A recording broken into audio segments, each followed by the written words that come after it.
A Mexican man is suing an immigration and customs enforcement officer who shot him in the face earlier this month. Eric Diaz-Cruz was visiting his mother in Brooklyn on a tourist visa. He was unarmed when he was shot by a plainclothes ICE officer outside of his mother's home on February 6th. Agents were there to attempt to arrest the mother's boyfriend. The federal complaint against that officer comes as Border Patrol agents are being deployed to so-called sanctuary cities across the country. Those cities generally house large immigrant communities and limit cooperation with federal immigration agencies.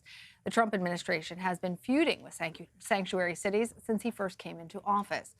Claudia Irizarry joins me now. She's a Brooklyn reporter for the City News and has been following the case. Claudia, this is wild, but first of all, I just want you to tell our viewers what we know about Mr. Diaz-Cruz's condition. Of course. So he's at home recovering. He was released from the hospital last week. The injuries that he received from this attack are devastating. The bullet punctured his cheekbone and is lodged in his neck. Doctors were unable to remove it. He lost partial vision on his left eye, and it is unclear if he will be able to recover it. And he is unable to use his left hand or arm because during the raid, he noticed that the ICE officer reached for his belt. He assumed he was going to pull out pepper spray, so he pulled up his hands to cover his face. As we all know, it was, a gun, and it injured his hand. Well, witnesses also say that ICE agents prohibited members of his family from visiting him in his hospital room. Do they have I'm so surprised. Under what authority are they able to do that? Right. So depending on who you ask, ICE either has or does not have the authority to do that. So what happened was that during the day of the shooting, ICE prohibited his family and his legal counsel from entering his hospital room. It wasn't until the Mexican consulate personally intervened that they were able to go inside. And then Eric's mother, Carmen, was able to see him for the first time over 12 hours after the shooting. So there are longstanding practices with ICE in which they are prohibited from carrying out enforcement actions in what are called sanctuary locations or sensitive locations, such as hospitals, courts, schools. And so the question remains, of course, what authority they found to do that, because ICE says that they can surpass those guidelines whenever they deem appropriate. And so that's one of the reasons why advocates, the family, and certain lawmakers are calling for an investigation to see what authority and what reason ICE found in order to do this. Especially since he was here legally on a tourist visa. Of course, yes. Now, Carmen's boyfriend, who was the person who was originally the target of these ICE officers, his asylum plea was denied on Friday. What more do you know about where his case stands? So his asylum plea was not necessarily denied. So what happened was that an asylum officer determined that he has no reason to fear returning to Mexico. That doesn't necessarily mean that he is going to be deported anytime in the immediate future or, now.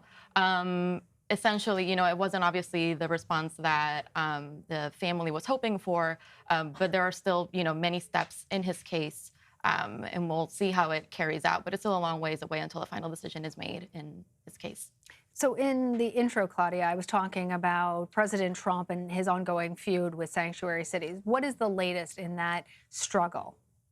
At least in this case, of course, ICE on the day of the shooting said that, it kind of blamed New York sanctuary city status on the situation. They said, of course, that if New York had shared or law enforcement have shared certain information about Gaspar, they wouldn't have had to go to the home to find him, and this never would have happened. Of course, there are lawmakers, there are activists, there are immigration legal experts who argue that sanctuary city guidelines are not enough to protect these communities in the city and in New York writ large. So we'll see how New York responds in light of, the protests and the outrage that this specific situation has galvanized. Now, ICE maintains that they were doing this appropriately because when they saw him move his hands, they feared for their own safety. So I'm wondering if the officer who shot him could actually be held accountable,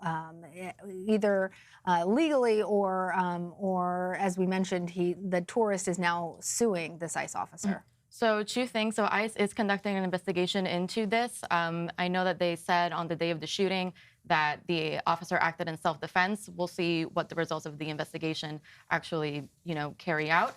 As far as whether the officer will be held accountable, of course, Eric is suing the officer. The identity of the officer is not immediately known. That's one reason for carrying out this lawsuit, is for a discovery process to just carry out and for more details to emerge. And of course, whether or not he'll be held accountable, it's up to the courts to decide. But this case will take, a very long time, possibly several years to carry out before we know what will happen.